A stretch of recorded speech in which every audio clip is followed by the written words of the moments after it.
Hi, everybody. Welcome to Physics C. I'm Angela Jensvold, and today we're going to review the conservation of energy.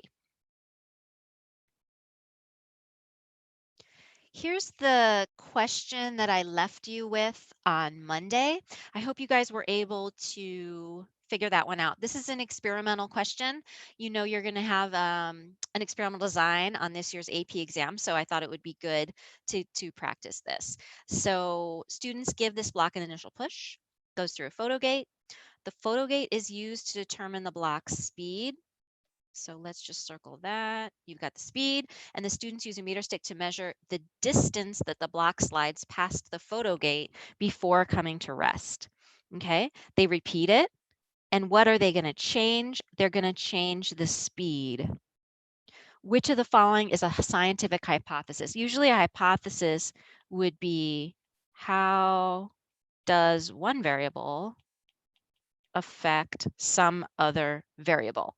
And what you do is you change one of the variables several times, and then you see how the other variable changes in response. Okay.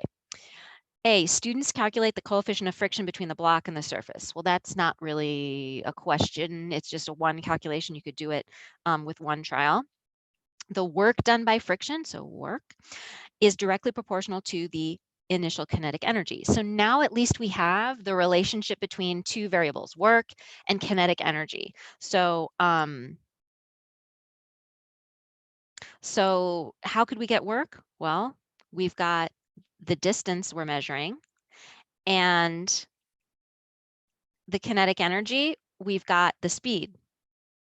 Of course, I really don't like this work done by friction now that I'm looking at the question, but whatever, we'll just overlook that.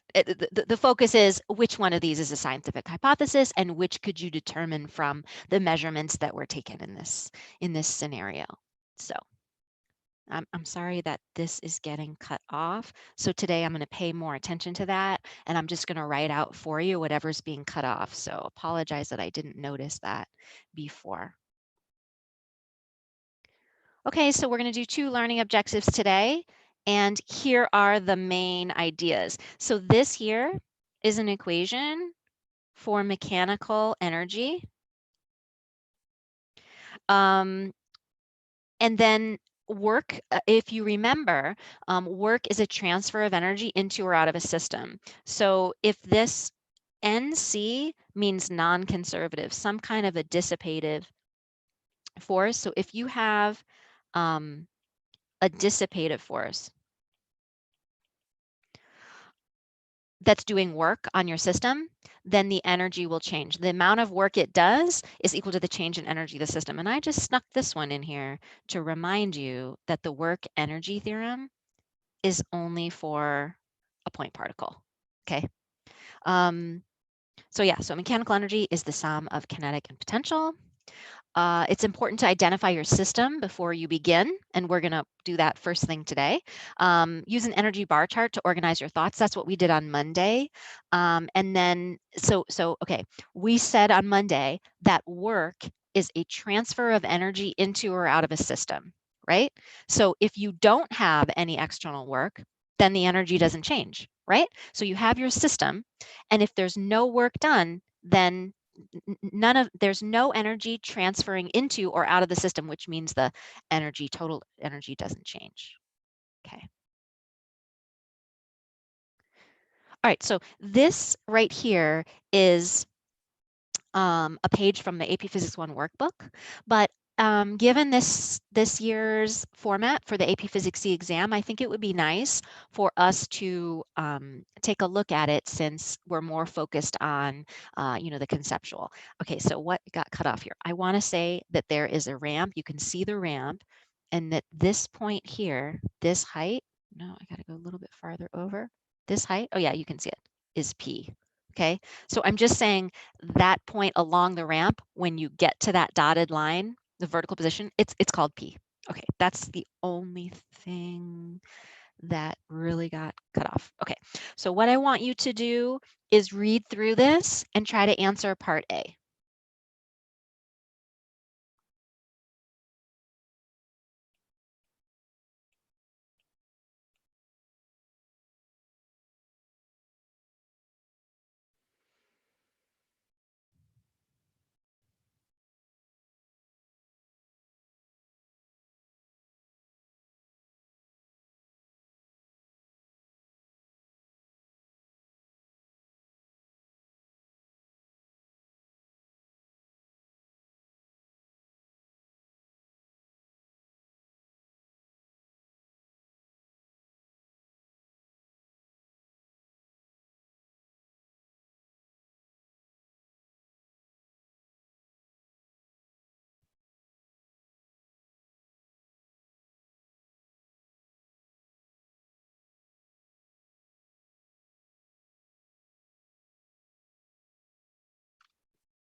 Okay, so if you're like me, you tend to be drawn to the graphs and the diagram.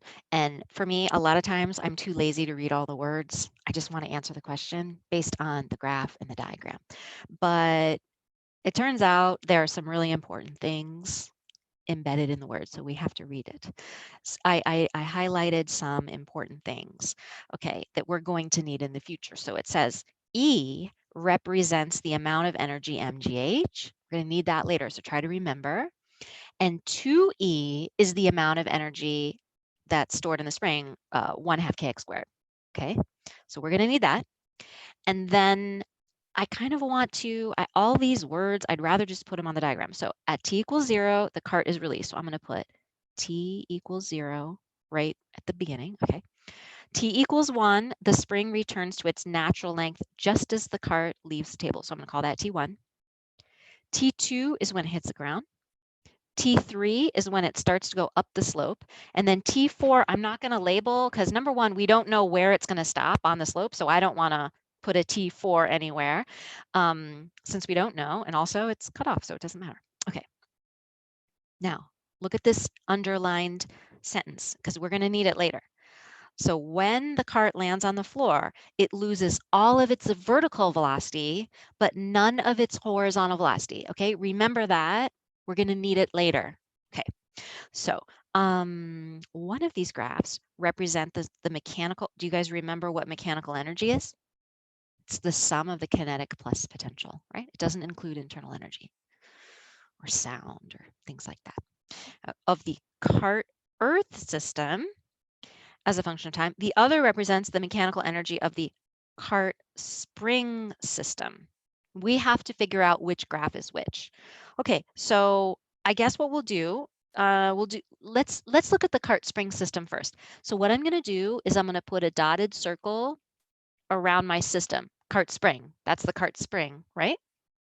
So if you think about the cart spring system, okay, the only way the energy of that system would change is if there's external work done by an external force. So in this case, the spring force is not an external force. The spring is part of our system. So that's an internal force, okay? So the time when you go from T0 to T1, there's no external work done, right? That doesn't mean there isn't an external force. There is an external force. Can you name two of them? Normal force from the table and the force from the earth pulling down. Well, then why don't we include those?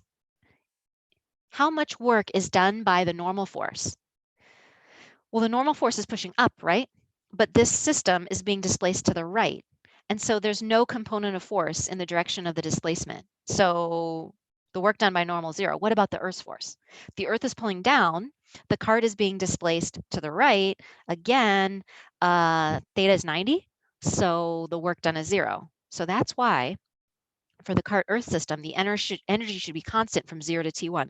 And the only graph that shows that is this first graph, graph A. So we know the answer, don't we? Do we stop here? No, because look at the bottom. It's going to say explain how you know. Justify by looking at features of the graph. So I think it would be nice, this exam is going to be typed, so it's going to be more reasoning. I think we can continue. Okay, so now what's going on from T1 to T2? Remember, we're doing this cart spring system, right?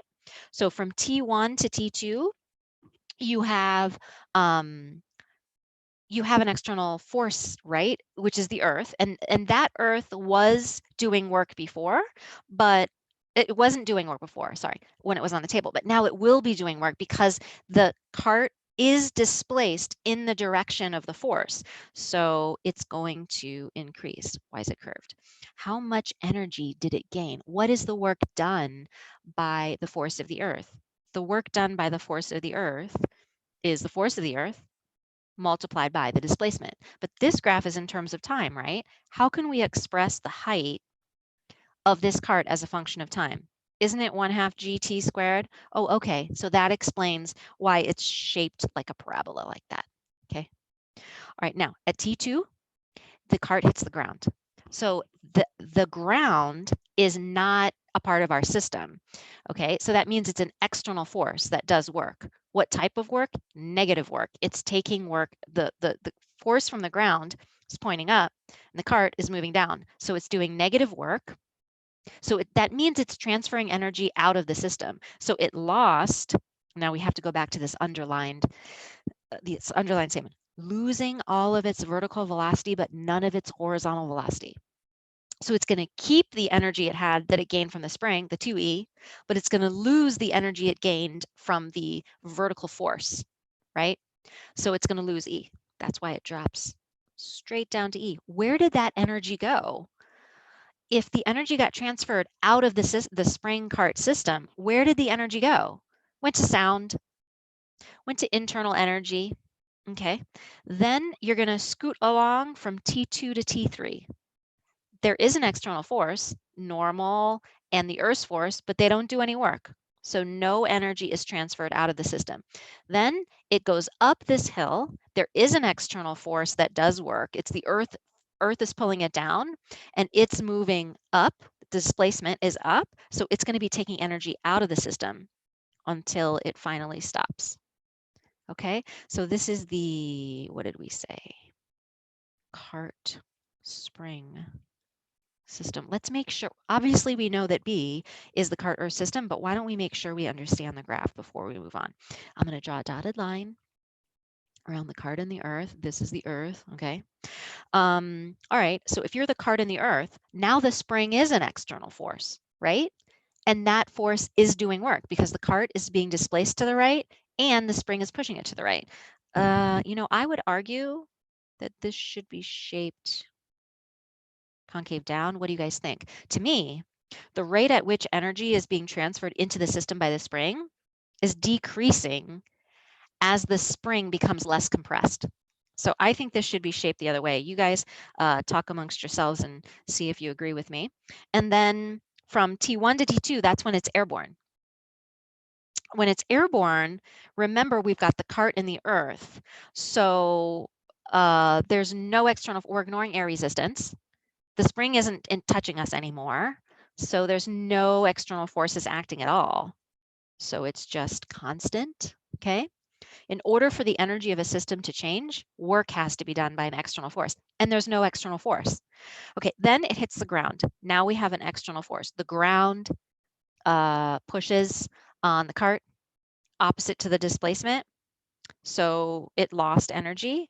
And then, since the Earth is part of the system, the total energy remains constant because the gravitational force is internal to the system. Okay? Ooh, that's a good question, right?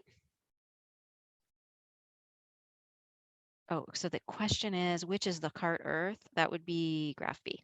Okay? And we explained it. So you're not going to have to draw anything on this year's exam. You're not going to have to graph anything on this year's exam, but you will, I mean, I don't know for sure, but this is definitely fair game to look at a graph and to be able to explain it.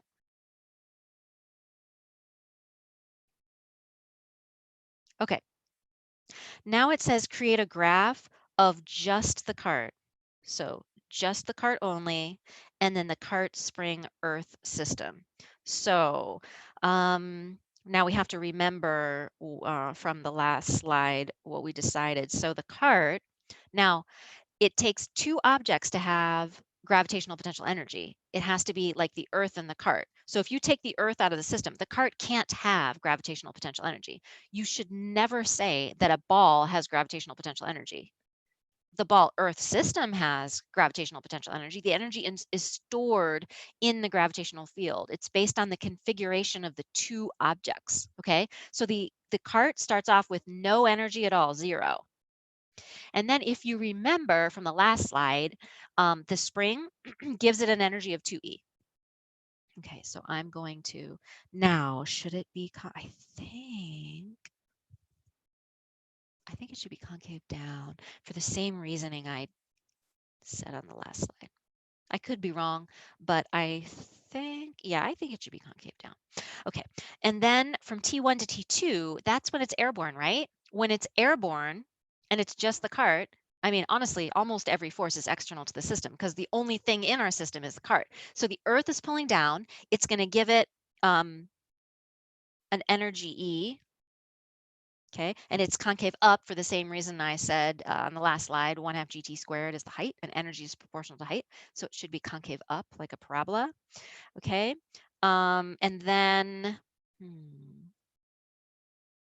oh, then at T2 it hits the ground, right? And we said it lost all of its vertical velocity, and that's what it gained from um, the work done by the gravitational force. So we lost everything we gained when we were airborne.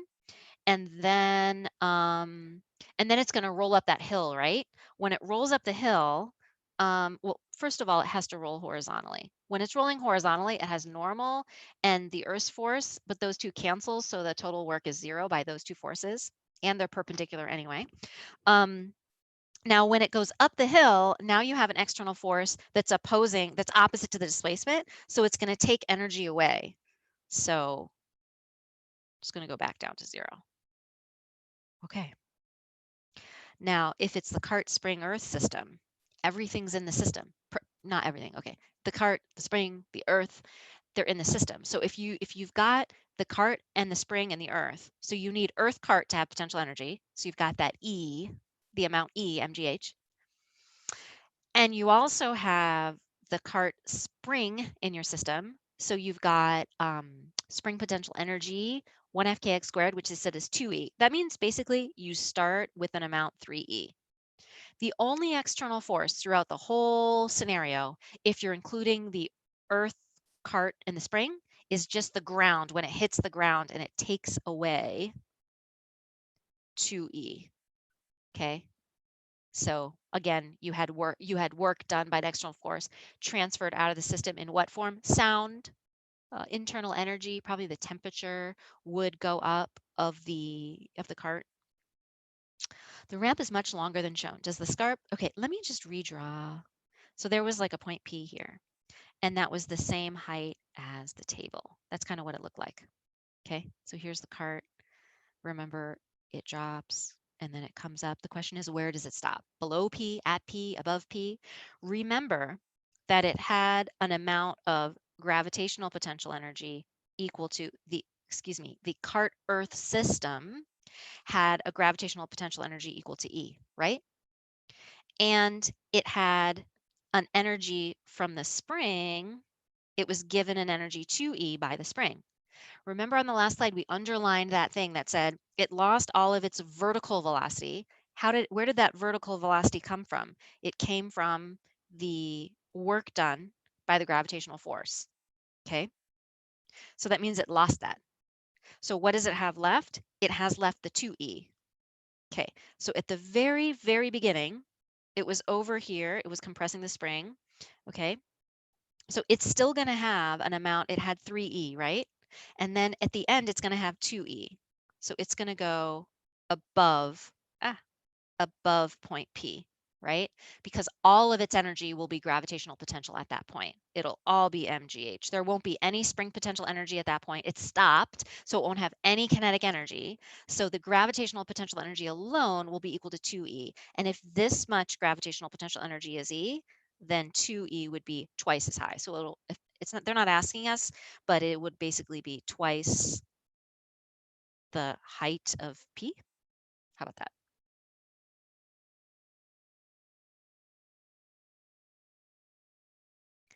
Okay, give this little short question a try.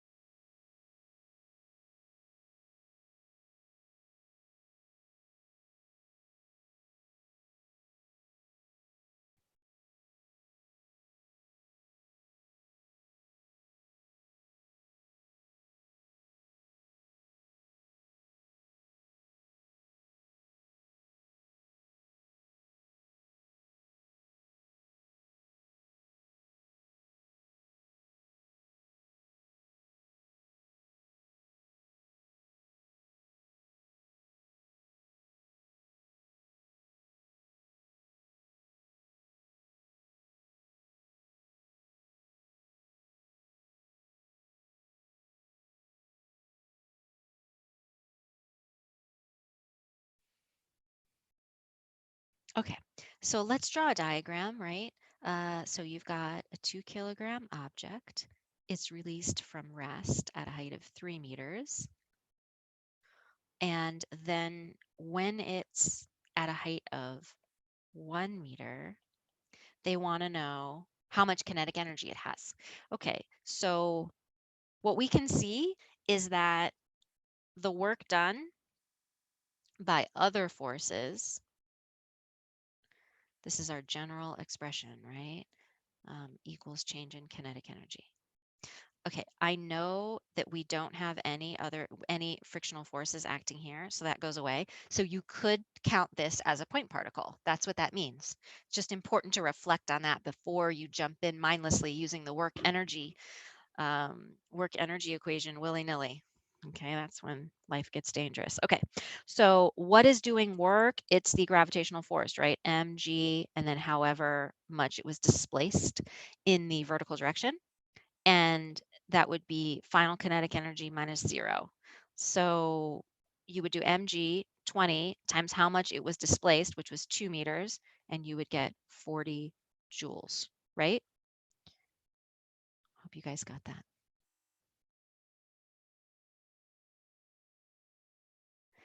Okay, give this one a try. Okay, it's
okay. The first one says find the total mechanical energy.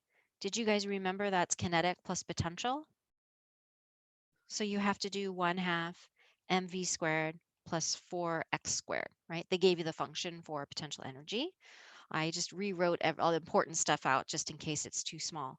So the total mechanical energy would be 1/2 of 3, which is 1.5, times the velocity squared, which is 4, plus 4 times x squared. X is 0.5, 0.5 squared is 0.25, and you get, that's 6 plus 1 is 7 joules.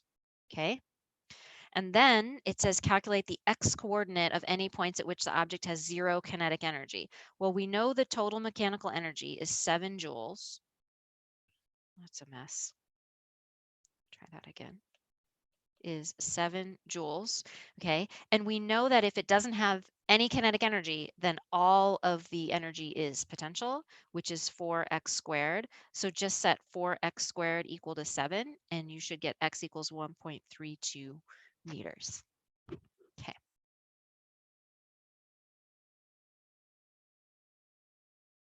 All right. Why don't you guys give this one a shot?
Okay.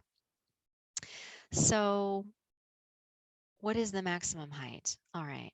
So we're not gonna we're not gonna look at friction, air resistance, it says. So that means that if we include the ball and earth as our system, there are no external forces doing work on the system. That means the total energy of the system should stay constant. Okay. So first you have a potential energy of 50 joules and a kinetic energy of 50 joules. And in the end, all you have is potential energy, right? So I'll call that potential energy. So 100 equals mgh, and we're solving for h, but we don't know the weight of this thing.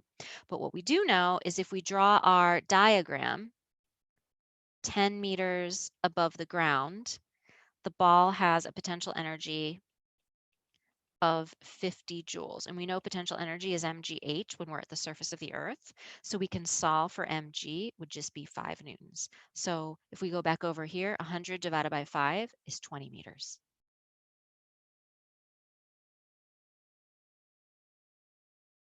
Okay, why don't you guys try this one? And also find the spring constant of the cord from the graph, okay?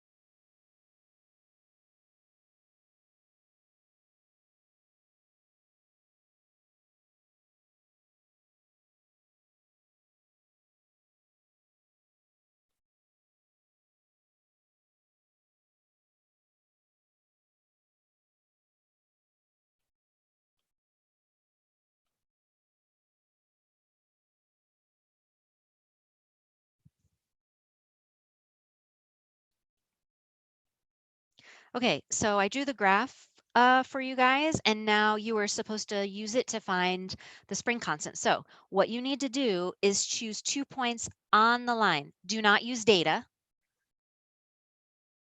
Mm, I don't, this is like ish. Okay, so I hope you guys realized that the slope would equal the spring constant, because if you look at this object, it has the force of the earth on the ball, and then it has the force of the cord on the ball. And you realize the acceleration is 0. That means the spring, it's not a spring, the cord force up has to equal the Earth's force down. So if you graph, so K would be the weight over X is, don't forget X is stretch, right? So it's not the length of it, right? It's how much the length has changed, okay? So slope would be K. It's the difference in the weight between 2 points divided by the difference in the length, which is stretch. Okay. Anyway, so you would do 30 minus 15 over 1.678, 1.8 minus 1.2. So it'd be 15 over 0.6. Earlier I got, I don't really feel like working that out. So earlier I got about 25 Newton per meter. I got like 25 or 26. Okay, so let's remember that number and we'll just write it on the next screen. Okay, use that info over here.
Okay, so the important thing to know is it fell 1.5 meters before stopping. Okay, so if you're including, if your system is the ball cord earth system, then there are no external forces and you can say that no work was done. So the energy, total energy of the system should remain the same. Okay, so initially you had gravitational potential energy, and at the bottom when it stops, all you have is spring potential energy. Okay, because there's no kinetic because it stops. And we'll call the bottom y equals 0.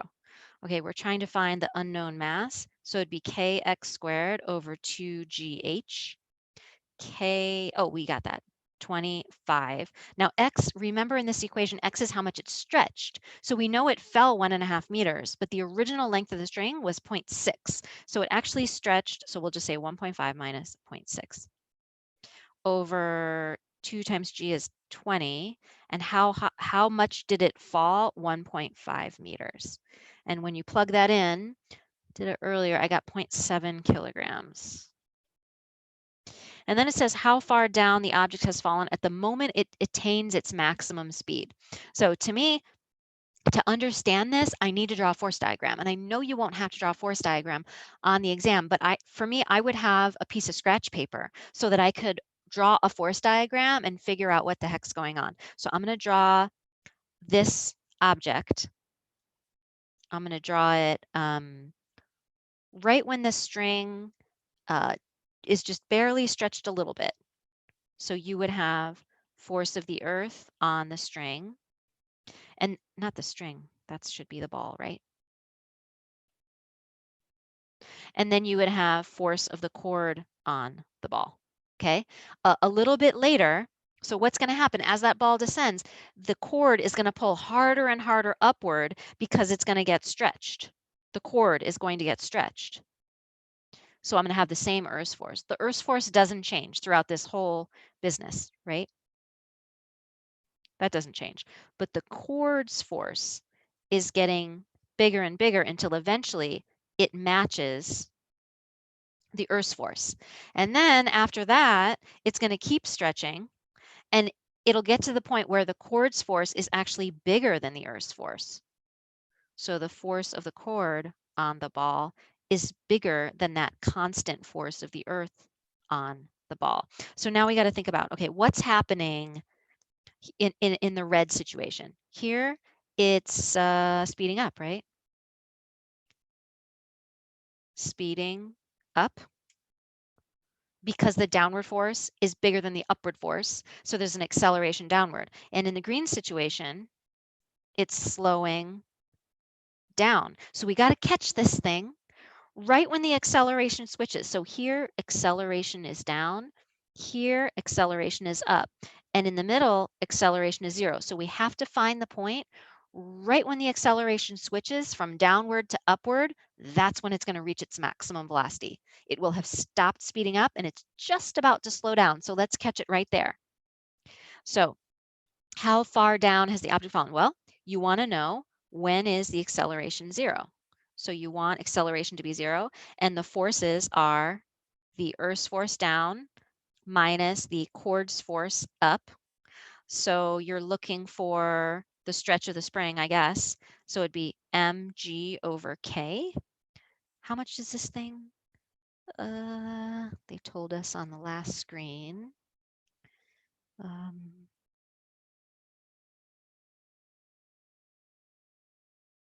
I don't know. I gotta go back and look real quick. Length 0.6.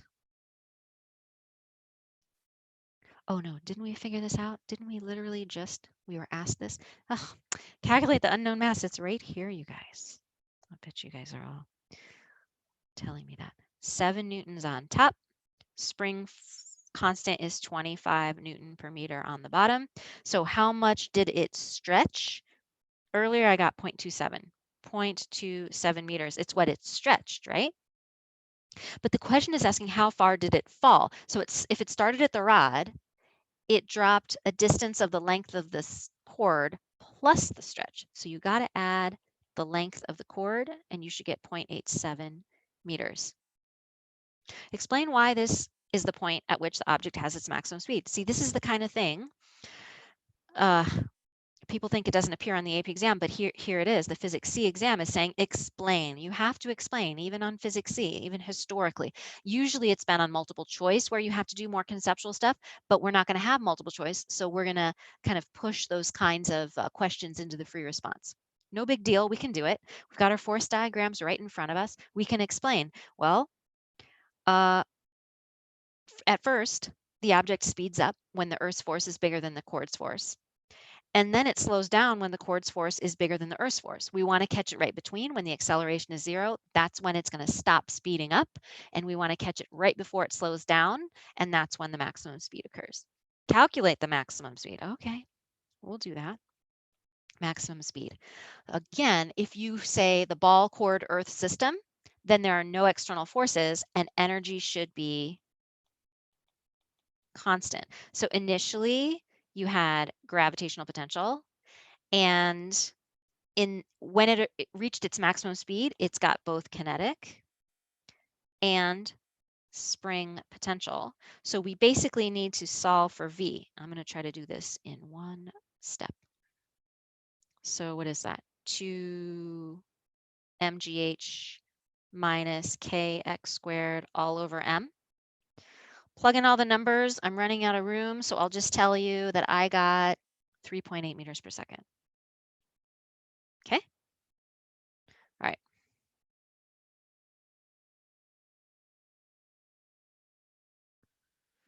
Okay, give this one a shot. It's just a quick one.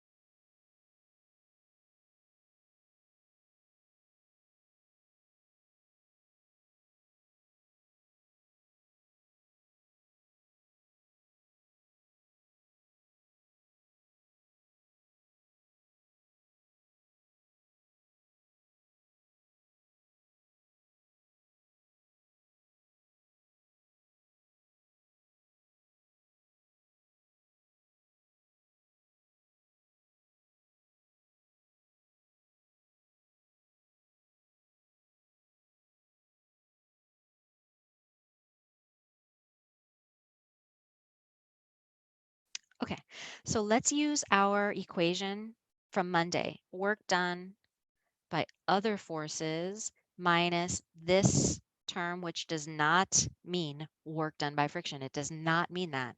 If you don't know what I mean, go back and watch Monday's lecture is equal to change in kinetic energy. Okay, well, it says that the student did 100 joules of work, and the amount of energy dissipated by friction is 40 joules. So what's left for kinetic? 60 joules.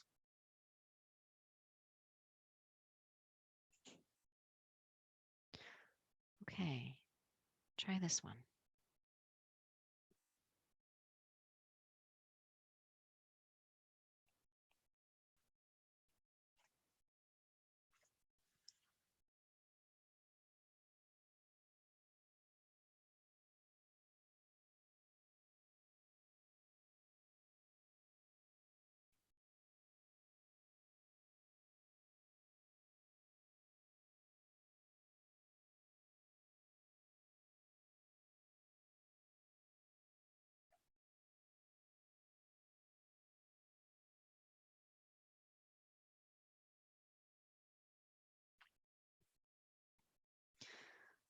Okay, so I plotted it for you, and I want you just to notice that this thing increases in speed and then it reaches of a plateau of about 0.5 meters per second, okay? So let's just remember that, 0.5 meters per second.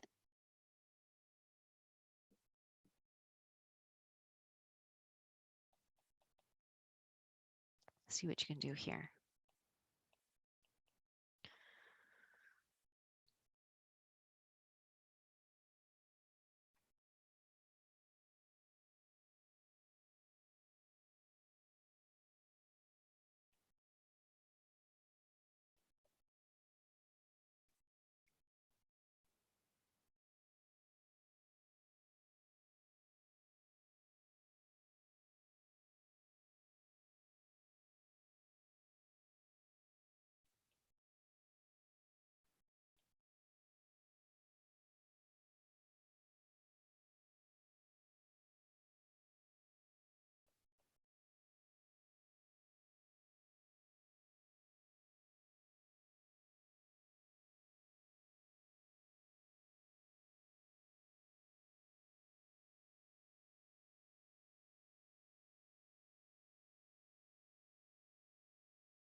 Okay, I'm going to cut you off.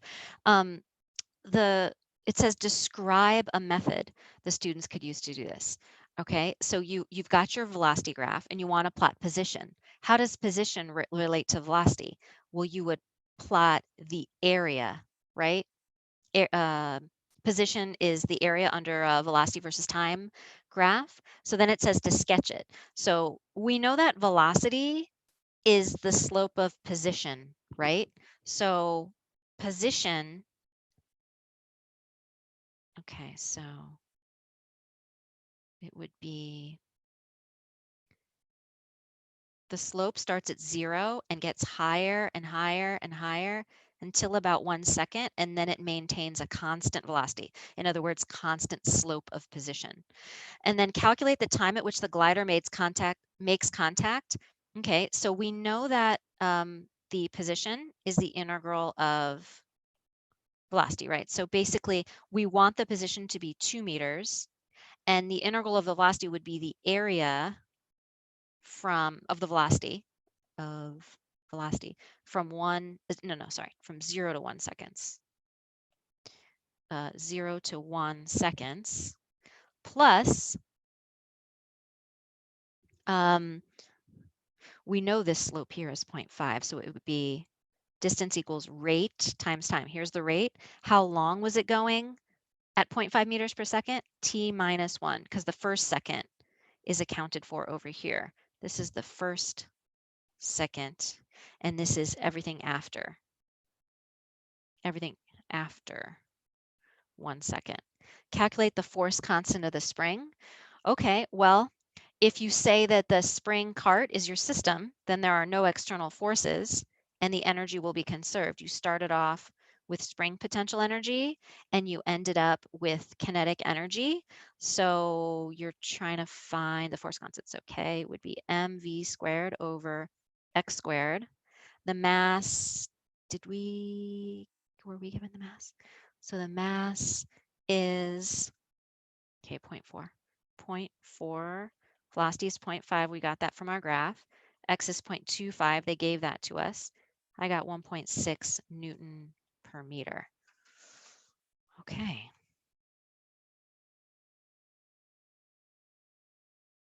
Try this question for homework. We're going to meet again tomorrow, and we're going to continue talking about conservation of energy. So talk this over with your teachers and your friends, and we'll talk tomorrow. Everybody stay home, stay healthy.